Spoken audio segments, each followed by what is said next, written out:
Hello, racing fans, and welcome back to the channel for another episode in the series. We're actually back again with a weekend preview. We've got three meetings to cover. We're going to look at Ascot, Wetherby, and Down Royal. We've got some graded action. We've actually got some really good handicap races as well. And the season is now fully underway. We've also been joined by a good friend of the show. I'm sure if you've tuned into us, you've seen Alex plenty of times before. But how's things, Alex? You well? Yeah, very well. Thanks, Joe. Had a good time at Cheltenham races last weekend. And yeah, glad the season's back properly. Do you have any winners as well? Do you do any good on the betting front? Yeah, I did pretty well. Yeah. Had two winners on, no, three winners on the first day and maybe two on the second day. Jesus, yeah, it was more than me. Very, very happy with Calico winning. I was all over him. Yeah, he won wow as well, didn't he? Mm. Easily, sort of thing. I think there's plenty still in hand with him. Him and Alnadan were probably my two best winners. I had him Yeah, in the double as well. So both really good performances, weren't they? And mm, it's a case of, I don't know about you lads at the moment, but it's a case of trying to catch the horses that are ready to go and which aren't ready to go, who might need the run. So I feel like we can look through so much form at the moment and come down on a certain horse, but if they're not ready to go, for example, or not there yeah, to win, it's a no-brainer. Like King of Kingsfield, come on, like we all yeah. know what's going on there with King of Kingsfield now, don't we? He's going to be put away probably for the Jack Richards. But anyway, good to have you on, Alex. Do appreciate you, buddy. And I've got the two wingmen as well. Liam, how's things? Look nice and comfortable in the hotel there. Far from it. Very stressed, Joe. But no, looking forward to this. Looking forward to the weekend. James, you well? Yeah, ready to go. Yeah, good stuff, good stuff. And thanks everyone again that's tuned in. If you can like and subscribe to the channel, even better.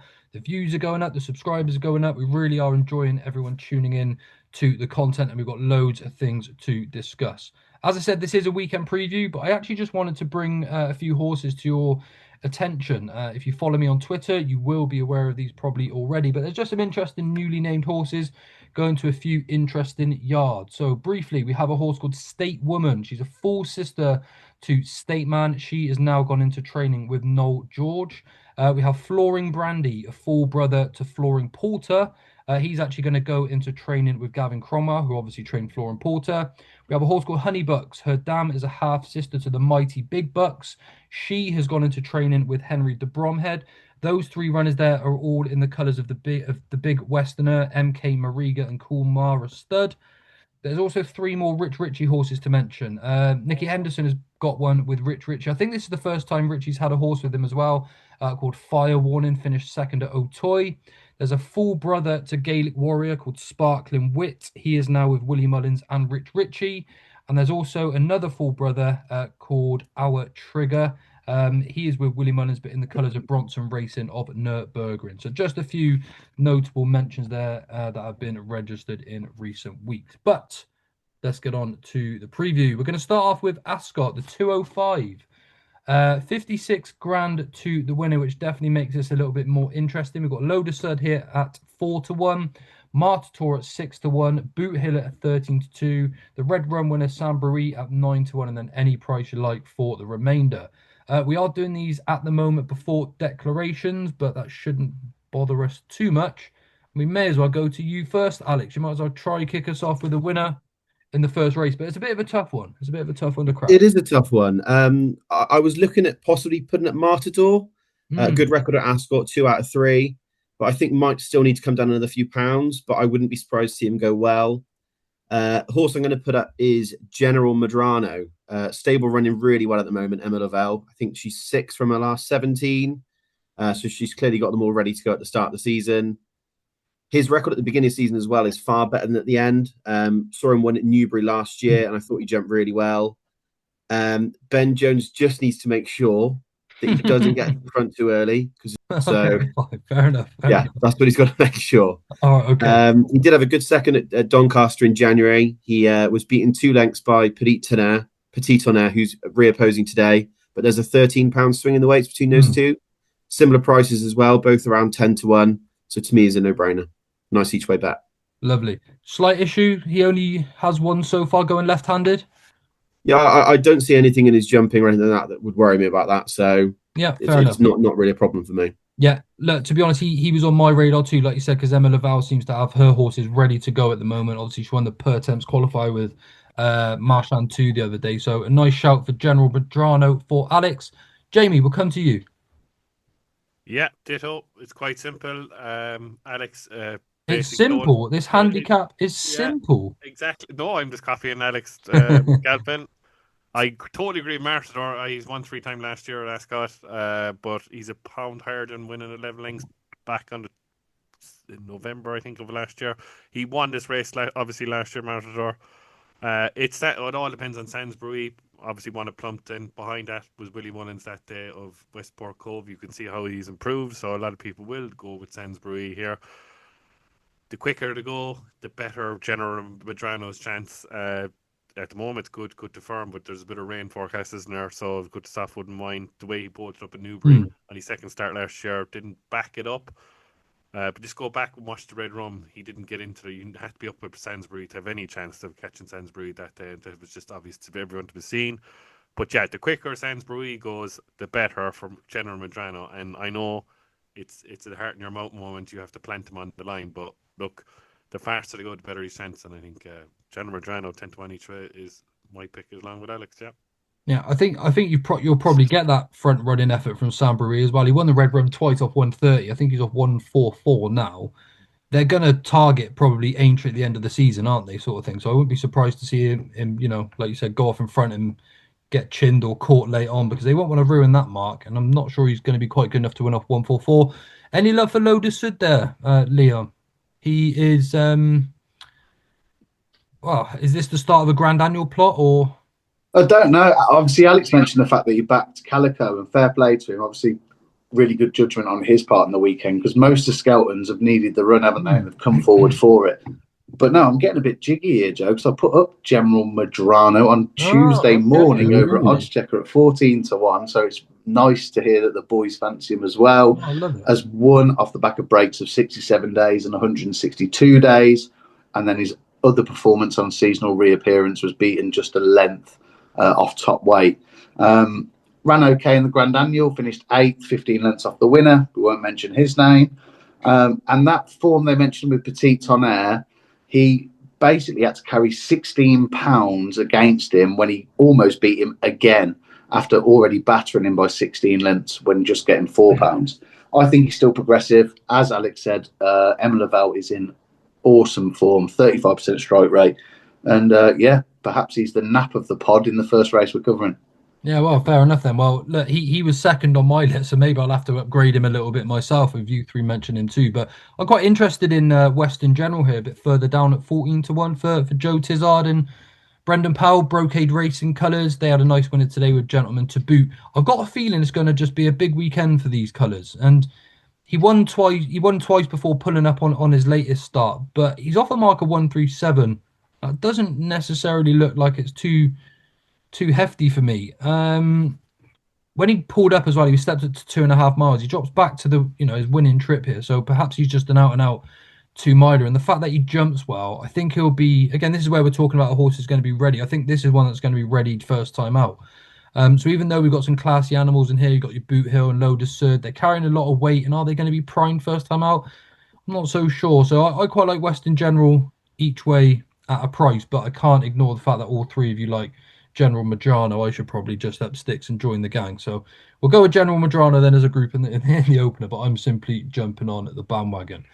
Okay, we're going to move on to the 3:10 at Ascot. We've got the Lavazza handicap hurdle over just shy of 2 miles, actually. So this is all going to be about speed. You've got Alexei at 11-2, Washington at 6-1, Move It Like Mini at 8-1, Obeti at 9s, and then any price you like for the remainder.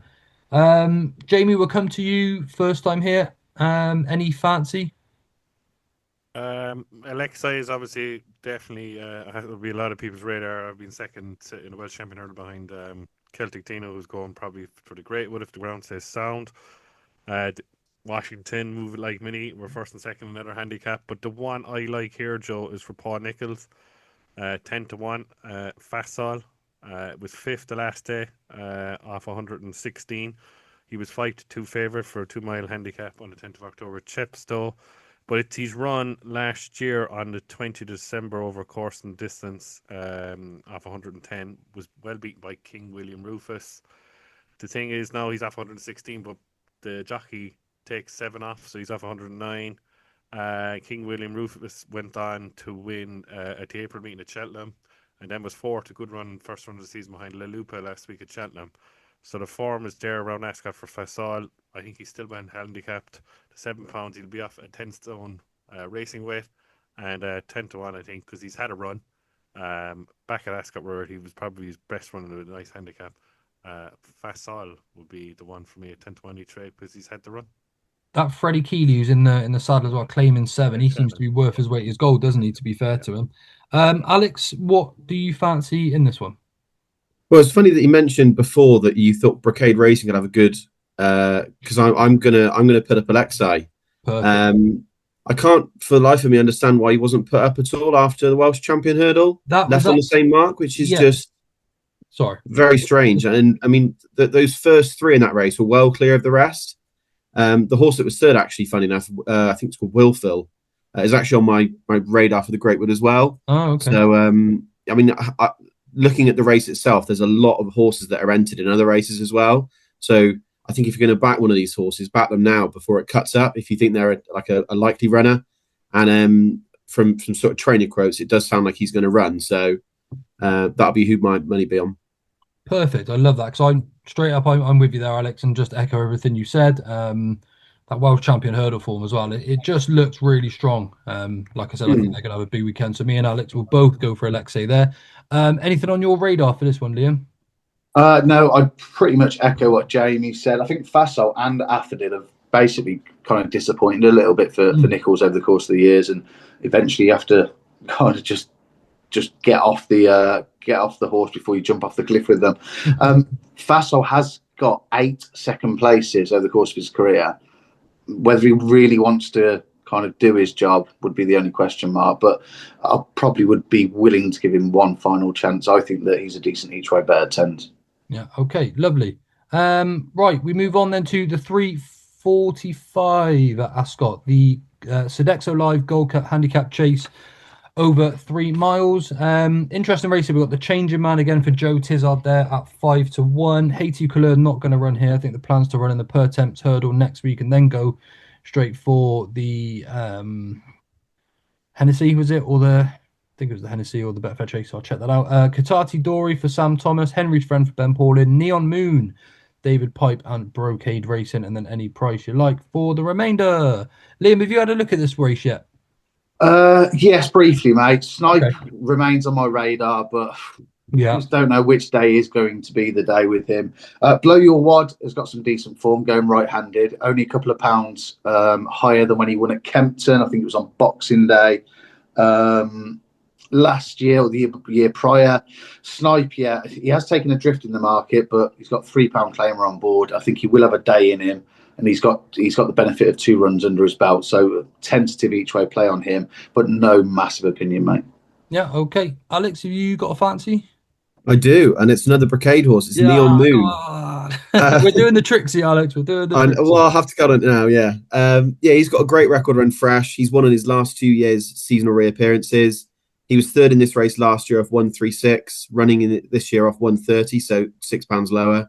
Lost a shoe last year as well. And if I have a look at the horses that are sort of entered, I think I can make the case that last year's race was stronger. So I think he's another really solid each way bet. Love that. Jamie Wren. I like a horse of Alan King's in this, called 12 to 1 each way, the best prices. The Doyen Chief, and well, 1-2 handicap chase at the back end of the season, won at Kempton. It was only given like £4 to sail away, and the one at Kempton, then he gave, I think, nearly over a stone because of a Harry Atkins £7 claim that day. He kind of jumped out to his right at Warwick slightly. And I think it was mentioned as well by King that he'll get an entry in the Coral Gold Cup. So, I mean, like off 137, he'd want to be winning this, I think, or getting in the each way money to have any chance in the Coral Gold Cup or even, contemplate running it because of the class of the race. So, look, it's very tentative. Changing man, couldn't have him. He just doesn't win for me. He was lucky to win the Reynoldsdown last year. He's £7 higher than when he was beaten ahead in the December Gold Cup there, the Silver Cup there, behind Victorino. Haiti Couleur probably won't run. Category probably handicapped to the hills after winning the Racing Post Chase. I'll always call it February meeting in Kempton. Henry's Friend is definitely one of interest. Marble Sands is coming back from the flat. So Hopefully, King will have him ready. He's off 137, 10 stone 10 here, and it's the Doyen Chief for me each way, 12 to 1. Okay, nice one, Jamie. Yeah, you mentioned there Katati Dora. I think he's on a fair enough mark, actually. I did notice today Sam Thomas mentioned all of his horses are ready to go. It might be worth keeping an eye on how range gets on tomorrow, and then maybe decided from there. But I am going to side with Alex there on Neon Moon. Right, we're going to go over to Wetherby for the 150. We've got a 2-mile mares hurdle. We've got the champion hurdler in here, lads. Golden Ace at 4 to 7. Then we've got Katira at 7 to 2. Dysart Enos at 15 to 2. Big underachiever. Take No Chances at 8 to 1. Looks like she's not going to run in this race. Then pretty much any price you like for the remainder. Liam, champion hurdlers, quite a short price, really, isn't it? This race looks like it could get a little bit messy. What do you think? Possibly. Is it a bit like that? And I think I would be willing to take her on if I could find something to do so. I was actually looking, given there were the dead 8 Ante-Post, mate, and obviously still currently at the time recording, I was trying to find the real dirty each way bet with 3 places. But all the bookmakers are much smarter than me, obviously, and there's nobody offering 3 places because there's not going to be enough to turn up. I may just lay Golden Ace, I think. That would be my play in the race. If I were to have a bet, depends how short she gets post declarations. No massive opinion, mate, if I'm honest. Yeah, that's fair enough. From Jeremy, as long as the ground is the easy side of good, we plan to go to Wetherby. The mare is in good form and so far had no interruptions to her campaign and training. Looking forward to a nice run on which we can build from her season. So that tells me she may not quite be 100% for this outing as well. So you're playing a bit of a risk at backing her at 4 to 7. Jamie, what do you think? She should win, but will she win? That's one of those things. Katira, I just don't understand what Katira's been running her over 2.5 miles and 3 miles. It ran here a couple of years ago behind You Wear It Well, and the Chia was well beaten when it was fancy that day. Because if it's not fit, I mean, like, the only horse that has a chance is Dice Sardinus because it's fit from the flat, basically. I know she's not got the reputation. She came with a huge reputation, but she could be better on a flatter track. And it's just maybe if they go very slow here, just to use her flat speed. She settles well, but that's always been her problem. But she is fit from the flat, and 15 to 2 exactly what definitely put me off now. Probably back and reach because there's no first 1, 2, 3 as the bookies have copped it. But she is 15 to 2 to have a slight little punt against Golden Ace because of the fitness from the flat. After that, like it's either or for me because I don't know. I just can't. I can't see Katira over 2 miles. That's just me. I think this needs further.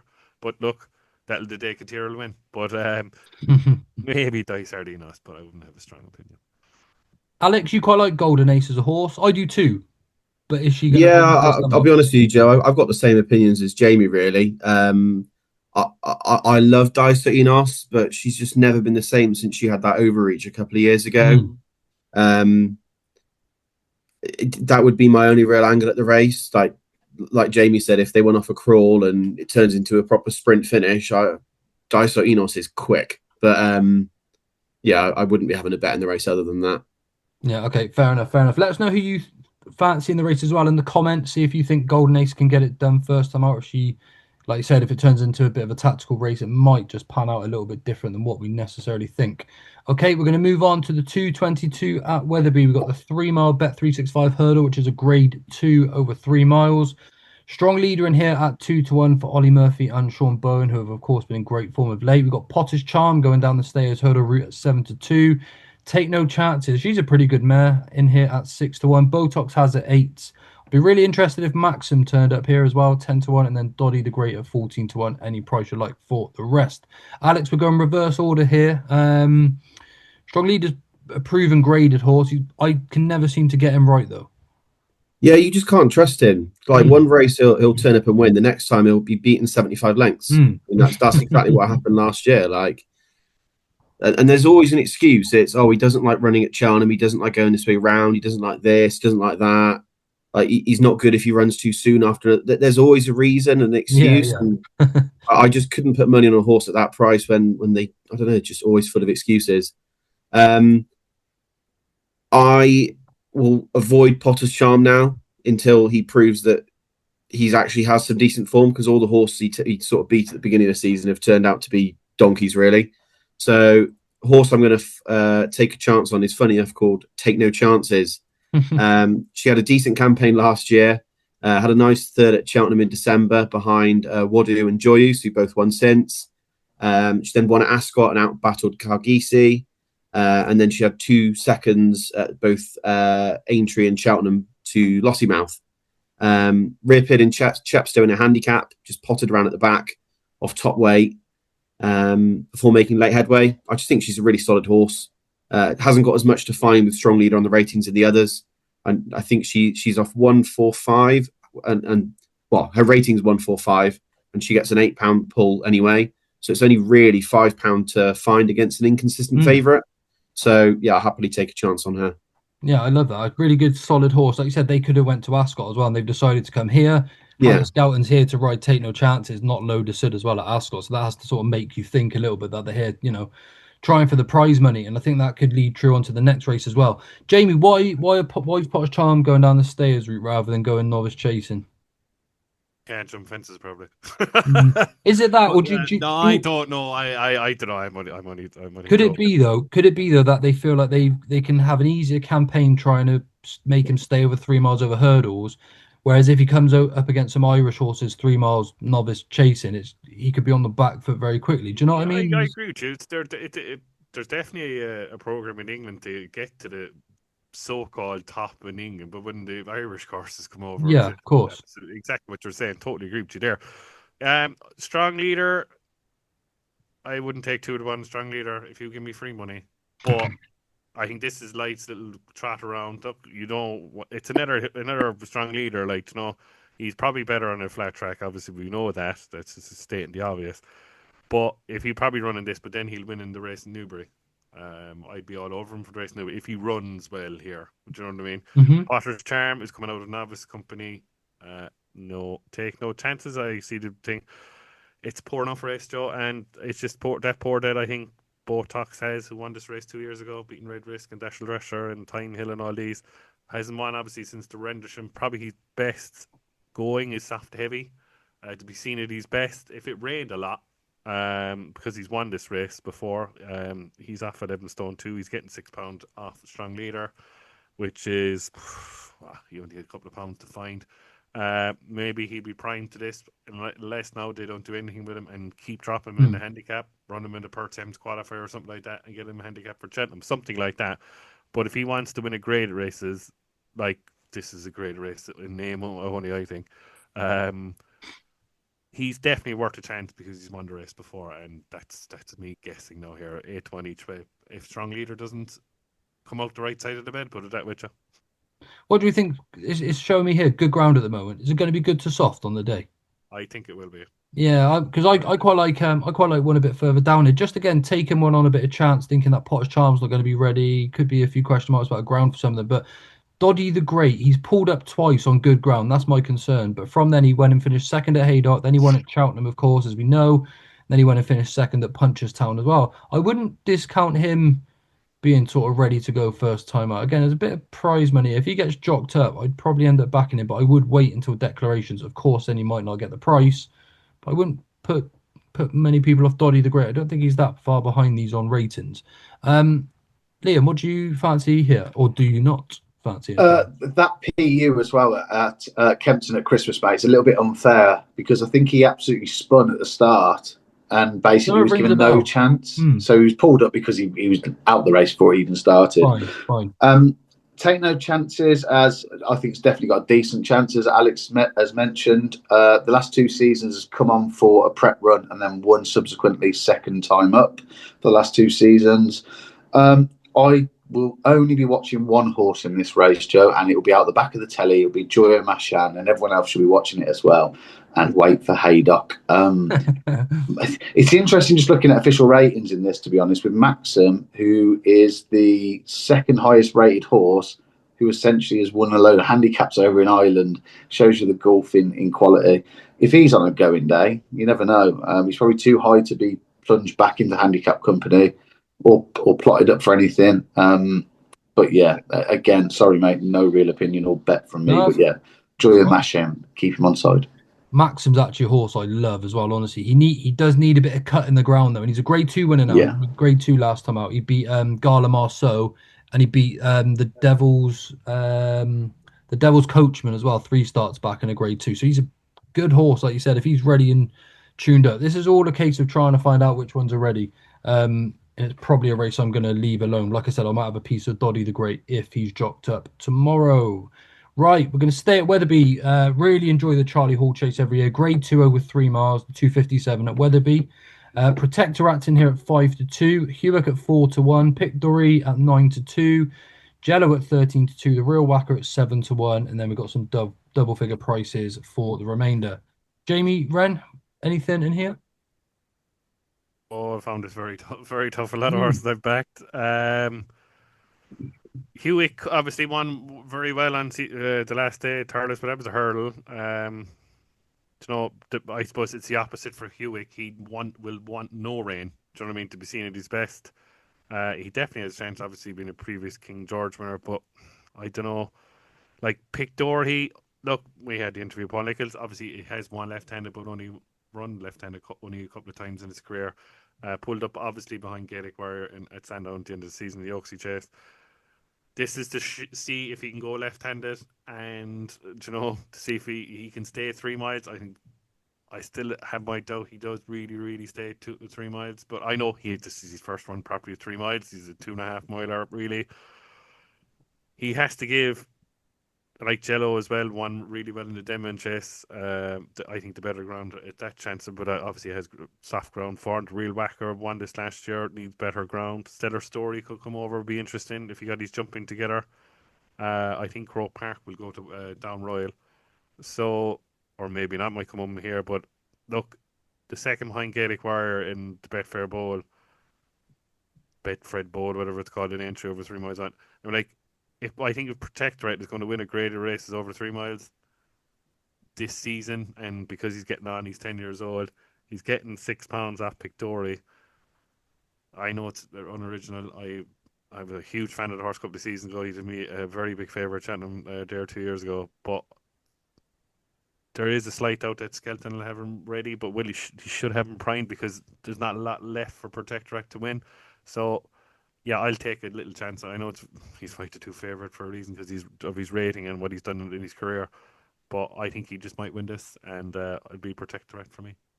I am with you, James. I like Protectorate too. And do you know what's interesting here? We know it's a 56 grand pot, and we know it because obviously it's a Grade 2. But Scouting is gonna want to be out of the gates fast, isn't he? And there's no Willie Mullins horse in here. Here's 50 grand up for grabs basically. So that's what's tempted me into, and that £6 allowance as well.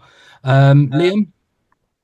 Yeah, I do really like one in here. I just think he's far more progressive than some of the older horses. Protectorate, we've mentioned about Skelton's runners improving for a first start.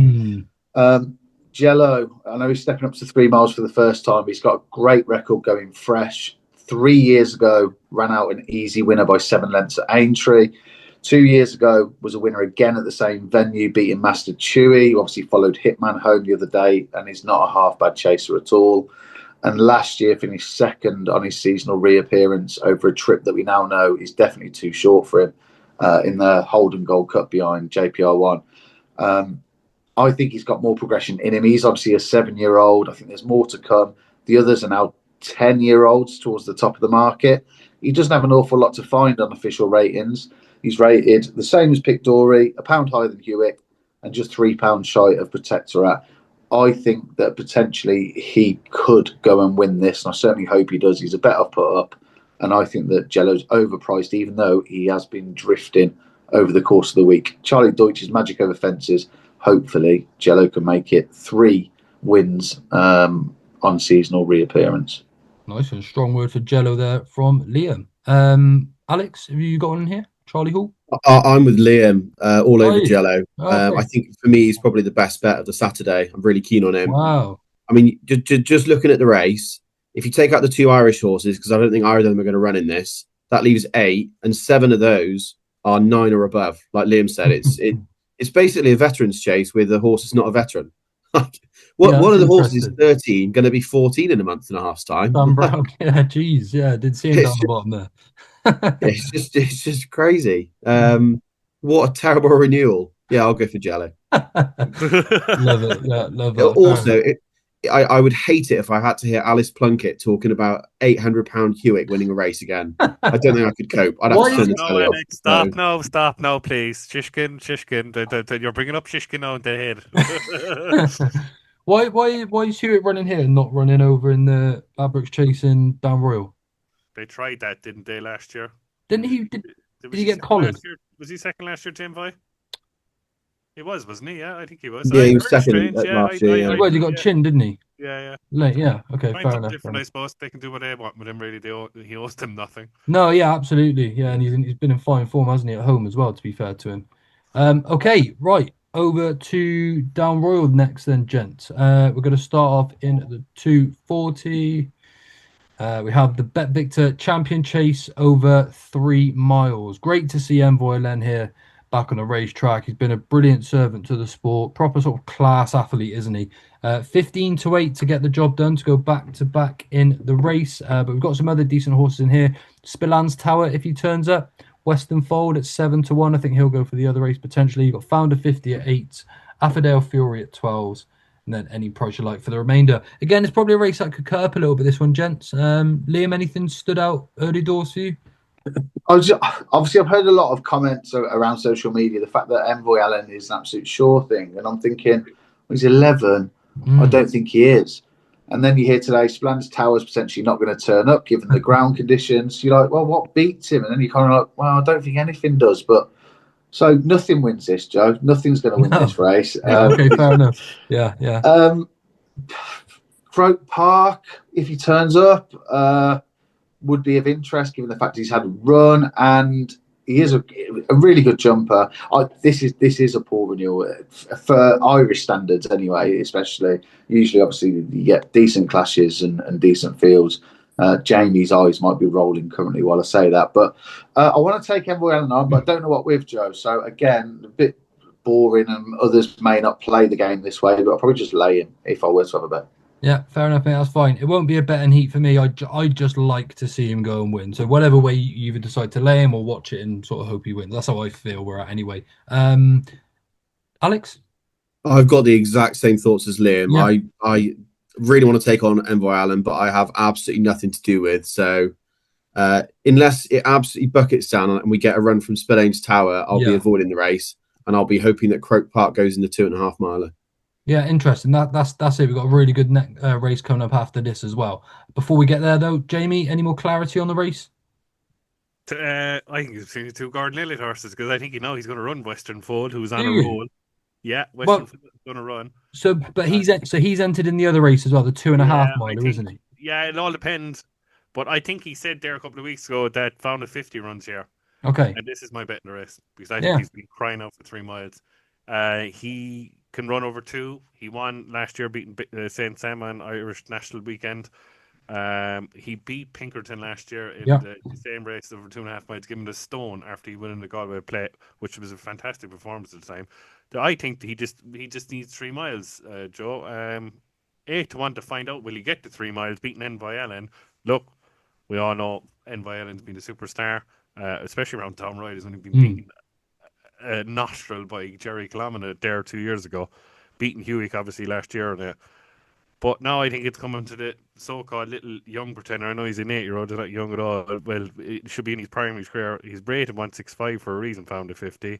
He has general pace for a 2 miler. He's won over 2.5. I like that. 8 to 1 to find out. Jack Kennedy should be on board because I think Gilligan will keep the ride if Western Fold comes here.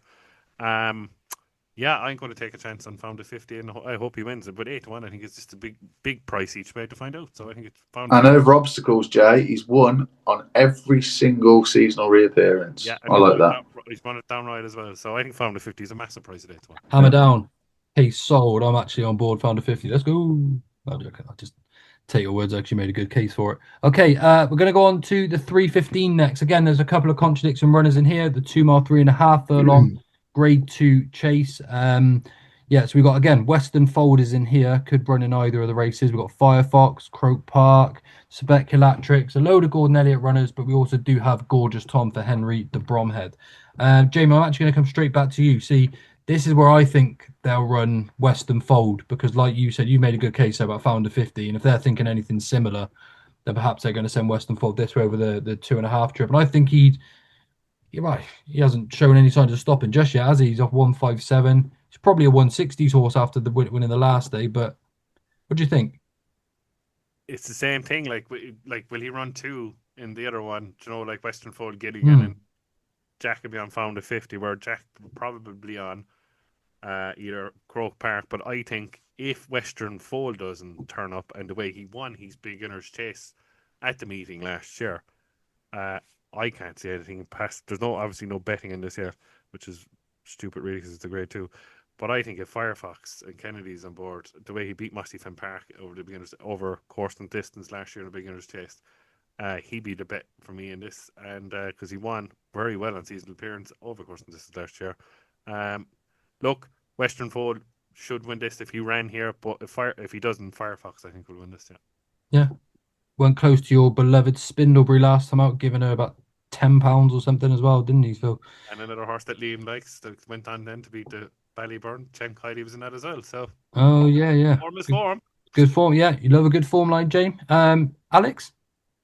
Yeah, I hope Croke Park comes here. To me, he's sort of one of those horses that he looks a strong stayer over 2.5 miles, and people can always say he should be over 3. But I don't think he properly stays out the trip. Personally, I think he's got a really high ceiling. He got a bit of a strange ride last time out. It was a 3-mile race. It was a race that Hartwood won. And I think for the first sort of 2.25 miles, he was at the front.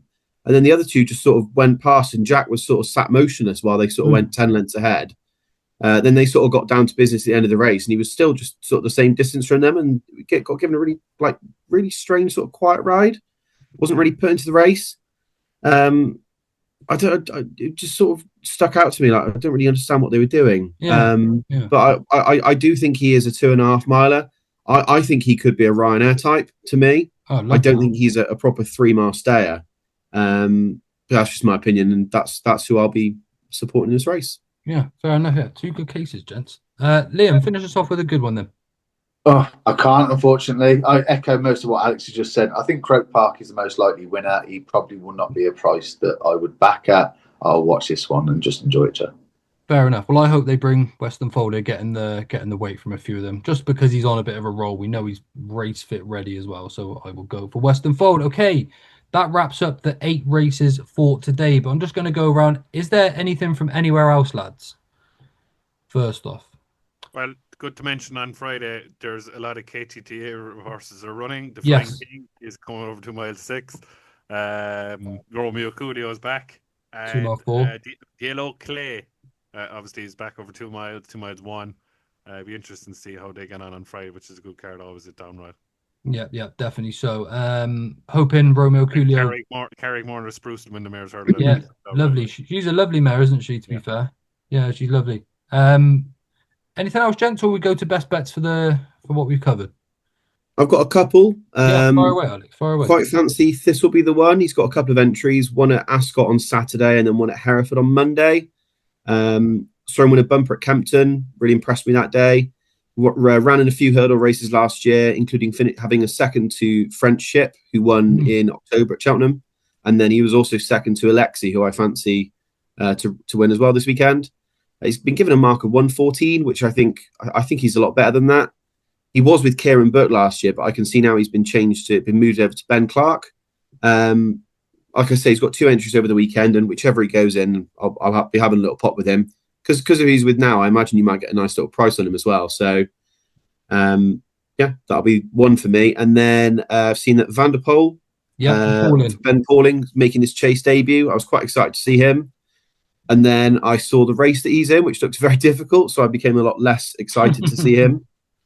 And one other that Mr. Owen Davis has given me from the podcast. He is very keen on a horse that runs on Saturday called Royal Hollow. Up against Yellow Clay, between 15 and 10 to 1. fresh off a recent win and gets a stone off the yellow clay. He's typed out a load of stuff about the route as well, which is I very, love that. very Ian, very Ian. So Ian-esque. yeah. So those three I'll be keeping an eye on over the weekend. Good. Anytime we get a write up of OJ, I always love to have a good read. Yeah, you've got to have a look. Definitely. Liam, any best bets at this point in time? Best bets. Well, the lads have made me feel even more confident on General Madrano in the 205, and I'm just as bullish as Alex was about Jello in the Charlie Hall. So they'll be my two. Well, I'm gonna take you boys on there in that 205. I know I said I was gonna jump ship with General Madrano, but I got to stick to my guns. Western Generals just keep standing out to me here, but I've got to get on the Brocade Trixie with Neon Moon and Alexi as well. But I really like Western General at 12, 14 to 1, whatever he is. Jamie Wren? Fasol each way is it the 310 at Ascot on Saturday? Yeah. 2 mile handicap hurdle, and I'll go Found a 50 at over Down Ride each way as well in the Bet Victor Championship. Yeah, that was a great shot. A really good shot. I like that very much indeed. Okay, anything else to add, gents, or are we done and dusted? You're my best bets as well, Joe. Oh yeah, you forgot him. Amateur moon. Can't get the stat. It's because you gave me two, and I was like, "Oh, they're his best." I forgot. I'm sorry. Fuck's sake. Well, forgive me. Liam's best bets were General Madrano and Jello. So mine are Jello and General Madrano. Oh, okay, cool. There you go. Then we're going to be so rich by Saturday evening, Alex. And me and Jamie will be skint because we'll be watching both. Can't wait. We'll be getting a boxing festival. Nice with our winnings. You were a fan of the Breeders' Cup, Alex? Will you be watching that this weekend? Or? I couldn't care any less. I didn't think you would, but I wondered if you'd tune in and just... I'd rather watch 0 to 105 handicap at Hereford. Thanks for coming, Alex. Right, next time. That's all good. All right, sweet. Okay, well, I think that's it then, lads. That's a wrap. Thanks, everyone, for tuning in once again. If you can click like and subscribe, we really do appreciate that. And again, I'm sure you already know, but Alex there from the Cheltenham Exchange, really appreciate you coming on. And, well, there's loads of stuff going on your channel too, Alex, isn't there? Yeah, we've done a few stable tours, a few more coming up. We sort of only really get going really towards the start of the festival. Everything else is just in preparation for that. So, we mostly do like sort of Cheltenham previews, really. Yeah, so if you want to sort of get some Ante-Post content and all that jazz, the Cheltenham Exchange, obviously, I'm sure you know Alex already if you're tuned into our channel. So, but look, big thanks to Alex. Big thanks to everyone that's tuned in. Jamie, Liam, we'll be back again real soon with more content. Thanks everyone that's tuned in, and we'll see you all real soon. Bye for now.